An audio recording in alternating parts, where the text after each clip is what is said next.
¿Cómo están? Bienvenidos a Última Mirada. Vamos a hablar de historia hoy.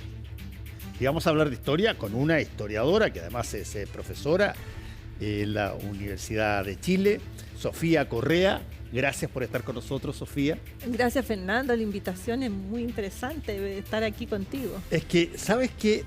La historia es uno de esos... yo siempre digo, la historia es casi la antítesis del periodismo. El periodismo, tú estás viendo las cosas y de alguna manera escribiendo de ellas con un margen de error bastante grande, porque estás corriendo contra la competencia, todo haciéndolo rápido, mientras que la historia te da a ti la posibilidad de mirar eventos y hechos con una perspectiva mucho más, menos, si tú quieres, de adivinación o de especulación respecto de lo que pasó. Y desde ese punto de vista, la historia del siglo XX chileno, que es tu nuevo libro, junto con, además, digámoslo, con Consuelo Figueroa, Alfredo Jocelyn Holt, Claudio Rolle y Manuel Vicuña, la historia del siglo XX chileno, oye, ha tenido una a ver, parto por esto, Sofía. ¿Qué tanto los chilenos conocemos la historia del siglo XX chileno? Creo que los chilenos conocemos poco en general la historia de Chile, incluida la historia del siglo XX. Este es un libro que se publicó inicialmente el 2001, hace más de 20 años atrás. Los equipos de Penguin Random House decidieron reeditarlo, no solo reimprimirlo, porque se había reimpreso muchas veces, sino reeditarlo bajo el sello de Debate. Pero tal cual estaba, porque no era posible rehacer el equipo. El equipo, ya hablaremos cómo se escribió y el equipo no se puede reconstituir y entonces no podemos poner al día el libro después del 2001, o sea que ha pasado muchas cosas del 2001, claro que ya estaríamos en el siglo XXI. Entonces el libro se reeditó tal cual, incluso con la misma portada, porque es muy icónica la portada, es un libro que ya la gente lo reconoce por su portada. Y en su momento fue un hit de venta, recién editado, recién impreso bajo Sudamericana, en la época de cuando Arturo Infante tenía Sudamericana. Él se jugó por este libro junto con Germán Marín, el escritor, gran escritor chileno, novelista.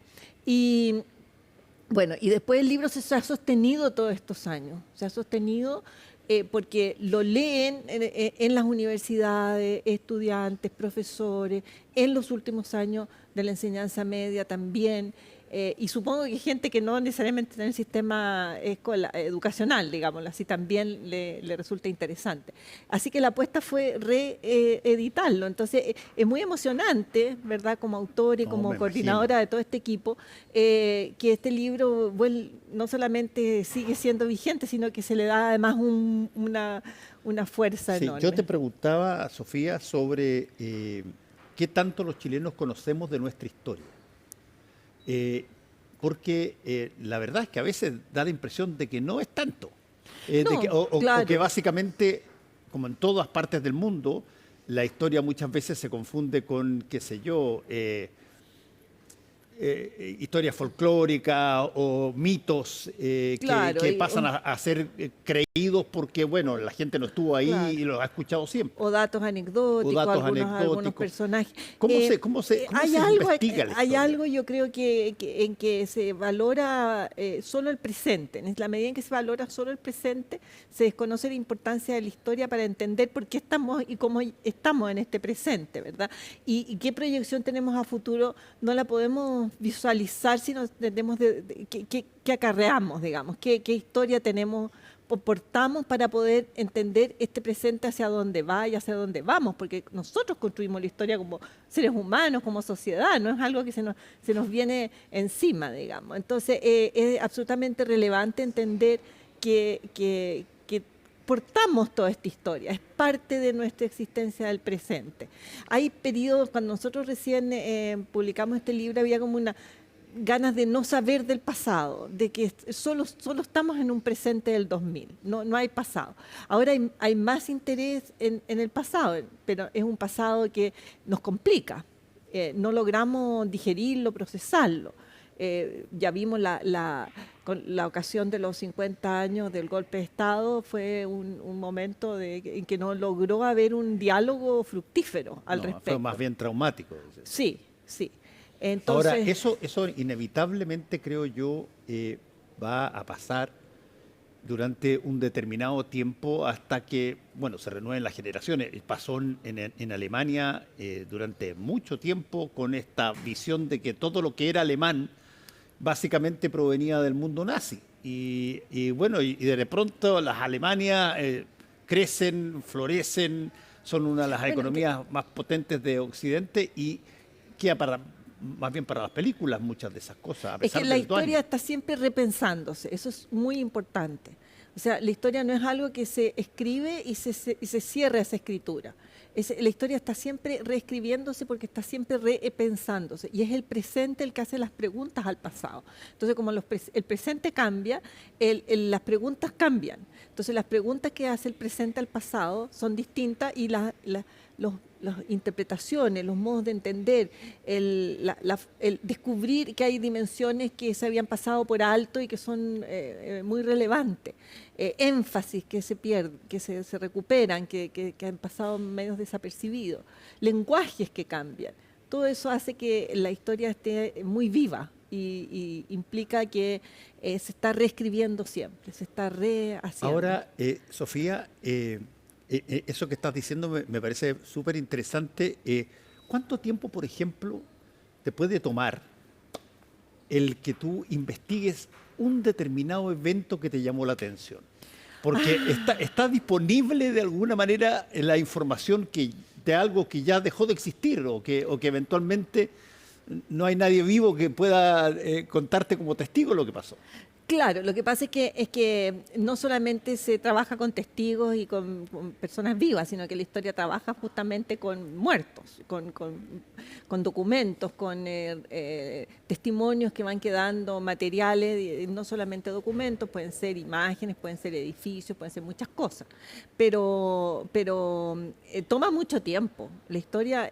ahí hay una diferencia con el periodismo, fue el inicio de tu conversación hoy día. O sea, hay muchas cosas que historiadores tienen en común con los periodistas. Hay periodistas que son historiadores, sí, en el fondo, ¿no es cierto?, que han escrito historia. Y hay historiadores que recorren el presente, pero no como periodista, porque el historiador toma distancia, no está obligado a estar en el momento, en el minuto. Y ese tomar distancia puede tomar años. Escribir un libro debe tomar en realidad años, porque tienes que recopilar mucha información y tienes que pensarla mucho, tienes que darle un sentido a esa información. Y ese pensarlo, darle un sentido, es lo que decantar todo ese conocimiento y esas preguntas que le estás haciendo al pasado, toma mucho tiempo, años. Sí, años. No, y además es una cosa relativamente fascinante el que tú puedas de alguna manera excavar en algo que ya no está y que hay que de alguna forma descubrirlo y que no te va a venir de la forma de un manuscrito con una firma, te va a venir a veces lleno de mitología, donde tienes que descubrir qué es real, qué no es real, ¿no? Claro, tienes que hacerle preguntas sospechosas, digamos, ¿por qué se escribió esto así? Pero también tienes que interrogar el documento. El documento no te habla por sí solo, ¿verdad? Había sobre todo en el siglo XIX se pensaba que bastaba con los documentos, que los documentos hablaban por sí solos, pero los documentos tú los haces hablar. Tú los escoges además. Tú dices, este documento sí y este documento no. ¿Por qué dijiste eso? Esta noticia de periódico sí, esta otra no. ¿Por qué dices eso? Porque estás buscando algo en particular, ¿verdad? Porque estás buscando un ángulo, estás buscando una noticia, estás buscando una manera de pensar, una manera de situarse frente al momento del contemporáneo que estás estudiando. Hay, en algo que yo enseño en la universidad, que hay una falacia lógica que se llama sesgo de confirmación. El sesgo de confirmación, para que uno lo entienda fácil, es donde una persona ve una serie de elementos y escoge de los elementos exclusivamente los que coinciden con lo que él piensa o ella piensa. ¿ah? Escoge ese tipo de cosas y el resto los elimina, los saca de la cabeza. ¿Qué tanto existen sesgos de confirmación en los libros de historia? Claro, inevitablemente. O sea, inevitablemente uno está eligiendo algunas cosas, dejando fuera otras. Eso es inevitable. Sí. Lo que sí es que el historiador está obligado a cuestionarse sus convicciones, sus premisas.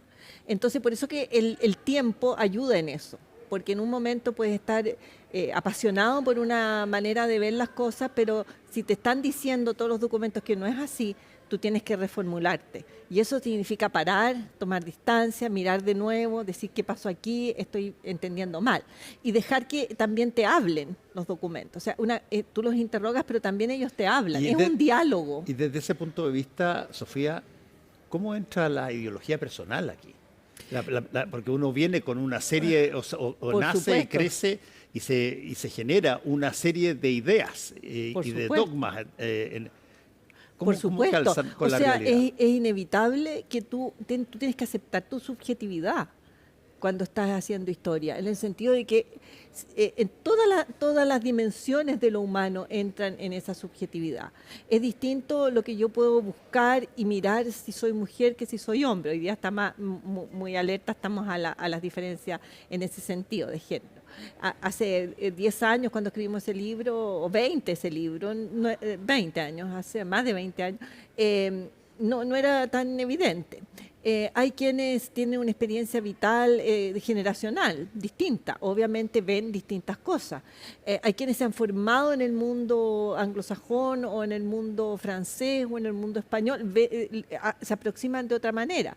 Hay convicciones religiosas. Es distinto hacer una historia de la relación iglesia-estado si eres católico que si no eres católico. Claro.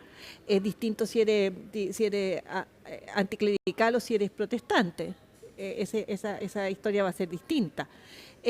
Todo ideológicamente también, tu situación de clase también. Entonces, todo influye en la forma en que se aproxima una historia. Por eso que la multiplicidad de voces es fundamental.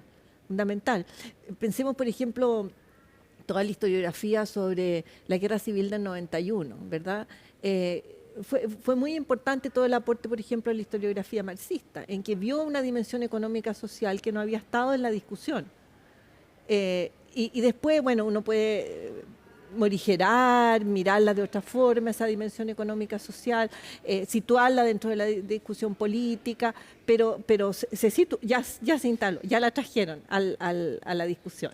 Es insoslayable ahora. Claro, o sea, tú podrías decir que el concepto de objetividad, llamémoslo así, lo que también pasa en nuestras cosas cotidianas, las personas no son inherentemente objetivas porque tienen preferencias, tienen una manera de ver determinados hechos de acuerdo a cómo ha sido educado o cómo ha sido formado.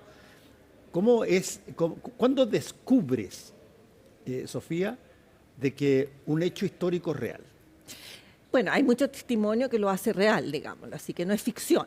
Eso es muy importante, diferenciar lo real de lo ficticio. Lo real existe, primero. Apuestas a que lo real existe, porque en el posmodernismo muchas veces se dijo, ¿verdad?, que lo real no existía, que era una construcción desde la mente de cada uno. Lo real existe, entonces yo puedo estudiarlo como real, no es una ficción. Eso por una parte. Por otra parte, la subjetividad es parte sustantiva de la actividad del ser humano. Sí, no claro. podemos negar la subjetividad. Entonces yo como sujeto me hago presente y tengo que reconocer que me hago presente en todo lo que yo hago como sujeto, con mis características personales y todo eso. Es muy fascinante, se ha caracterizado la objetividad como la forma en que es objetivo cuando lo subjetivo se pone en discusión. Cuando yo pienso algo y lo pongo en discusión, lo escribo, lo pongo Claro. al público, al lector, a mis colegas, a quienes sea. Que pueden discrepar contigo. Que puedan discrepar. Entonces ahí, en esa discrepancia, se juega la objetividad, ¿verdad? Mira, oye, y déjame hacerte la otra pregunta en este mundo que va hacia inteligencia artificial, una serie de cosas que básicamente que tienes tú aquí adentro. Yo tengo 643 libros y la gente tiene toda su vida puesta en una de este tipo de cosas. A ver, ¿qué tantos jóvenes salen del colegio queriendo ser historiadores hoy? No lo sé, fíjate, no te sabría decir qué Pero es una proporción. carrera atractiva para para la juventud Pero sí, escolar. sigue siendo atractivo y sigue habiendo interés. Por ejemplo, yo soy profesor en la Facultad de Derecho de la Universidad de Chile y el interés por la historia sigue estando presente. Sigue habiendo interés en entender de dónde venimos, cómo hemos construido este país en el fondo, ¿verdad? Yo hago muchos semestres hago el siglo XIX, que se ve más distante todavía. Entonces, ¿cuál es mi énfasis? ¿Cómo se crearon las instituciones políticas con las que convivimos? ¿De dónde sale el Congreso Nacional, que es una institución republicana propia del siglo XIX? Entonces, eso la creación del ciudadano. ¿Quién es el ciudadano? No hay ciudadanos antes del siglo XIX, antes de la República. Y todo eso, desde ese punto de vista yo lo enseño, ¿verdad? Para que tenga un vínculo con la vida del presente, porque esa es la idea. Me quitaste, pero una pregunta, pero de la boca que te la voy a hacer. Fíjate que estaba leyendo el otro día un libro que se llama algo así como 25 lecciones para el siglo XXI de Yuval Harari, que es un escritor de origen israelí, pero que ha funcionado básicamente en Estados Unidos y que él plantea que en el siglo XIX y parte del siglo XX se básicamente construyó todo lo que nosotros conocemos. No es una cosa del siglo XX. Tú tienes los barcos de vapor, los ferrocarriles, todo eso está en el siglo XIX y que ahí nace. Fue lejos, dice él, la mayor cantidad de ingenio tecnológico creado no son los computadores, sino que son ese gran cambio. Sí, y claro, pero porque eso cambió el mundo uno empieza a entero. hurguetear y se encuentra con que, bueno, pero para entender esto, el que sucedió en el siglo XIX, tengo que irme al XVIII, al racionalismo, a la confianza Exacto. en la razón, etcétera. Entonces, el historiador, esa es una gran tentación del historiador, es irse cada vez más atrás. Entonces, ¿cuándo cortas? ¿Cuándo marcas un comienzo y un final? Eso que es la periodización. La periodización implica interpretación. Yo cuando corto un inicio y corto un final, que estoy periodizando, estoy haciendo un periodo, lo que estoy haciendo es interpretar. Este periodo contiene un sentido. Y eso es lo que se hace. No es matemático, no es que del 1900 al 1999, eso es el siglo XX, no. Es de acuerdo a las lógicas internas que tiene ese periodo. Y nosotros como cultura, digamos, como país, ¿hemos cambiado mucho o ha habido una progresión sucesiva, digamos, de cosas en las cuales creemos, de las cosas en las cuales defendemos? Sí, yo pienso personalmente que en la actualidad hemos cambiado mucho. Si nos miramos el Chile de hoy, tanto que yo creo que por lo que ha cambiado mucho es que no entendemos mucho qué somos, dónde estamos, a dónde vamos.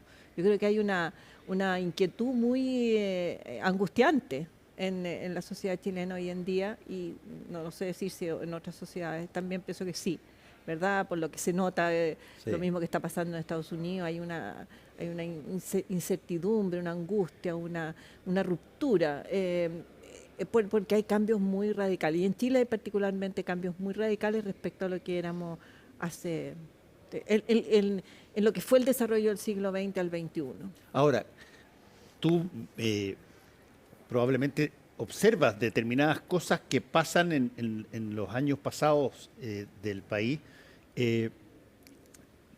que de alguna manera pueden calificarse de, hitos que cambian la historia. Siempre se habla de esto cambió la historia. Sí.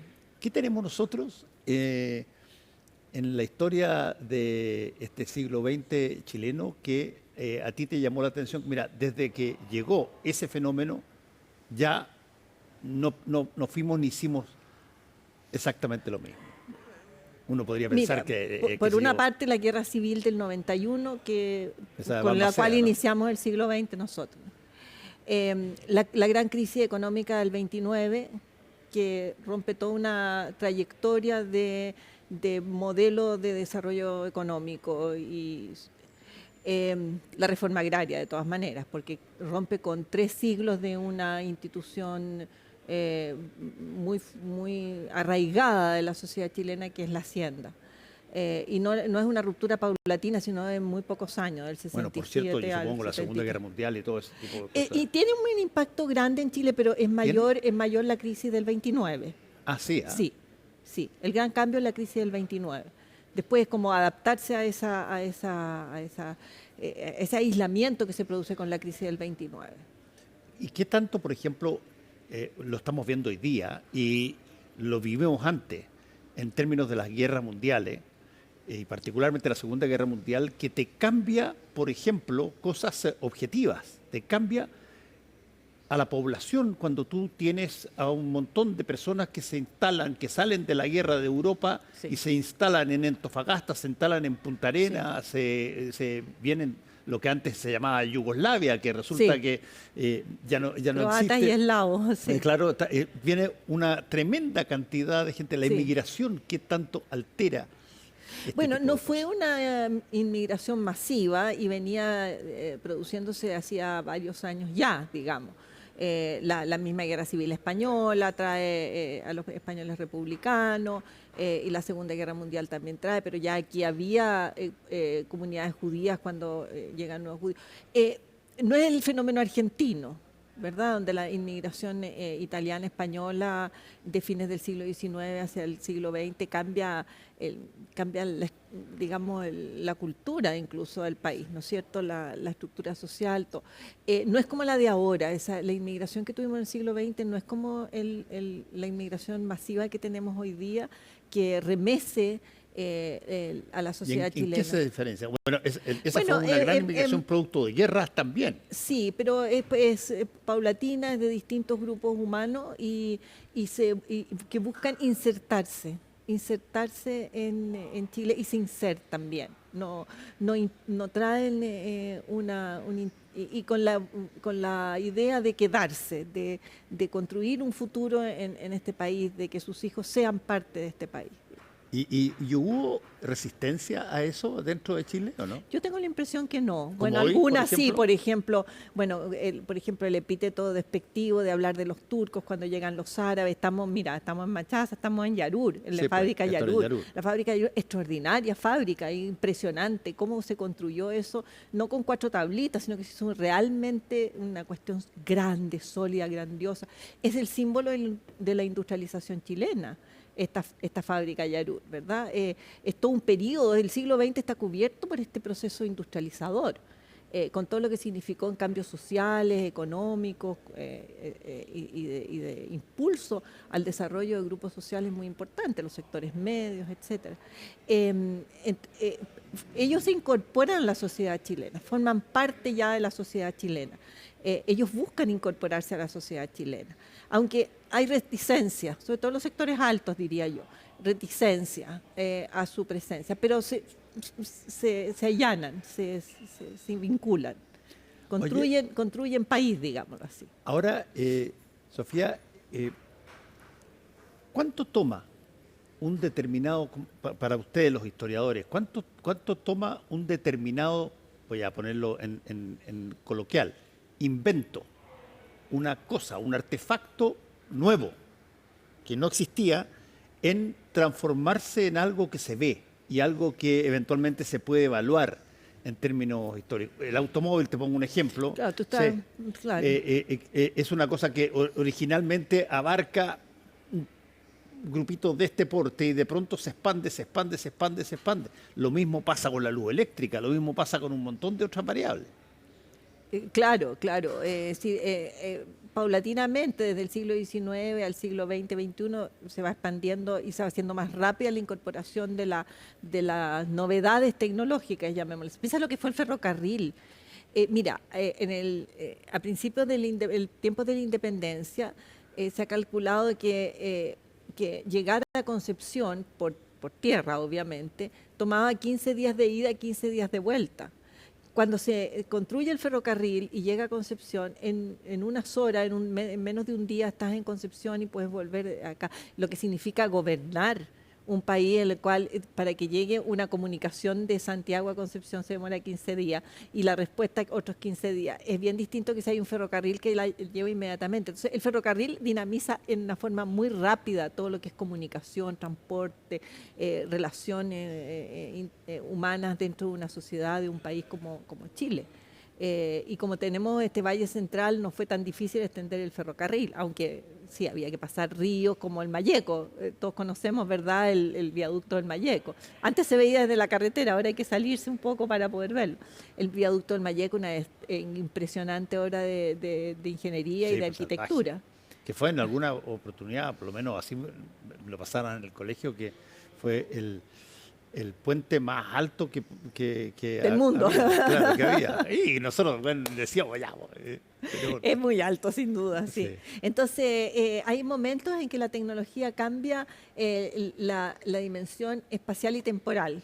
Eso diría yo.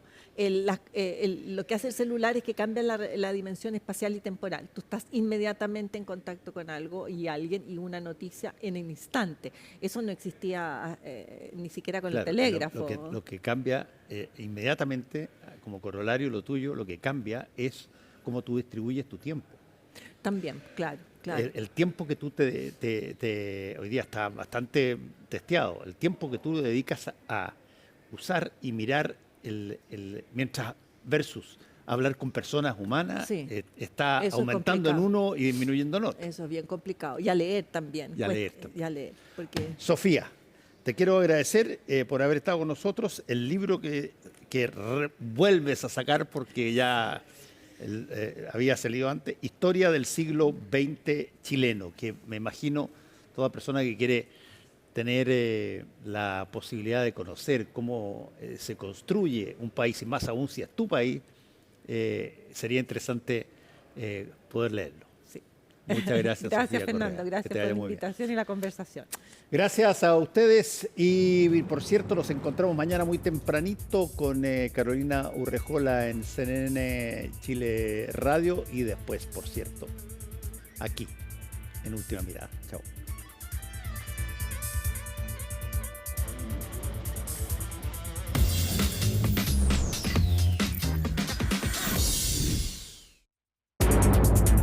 Refresca tu estilo con Marley Coffee.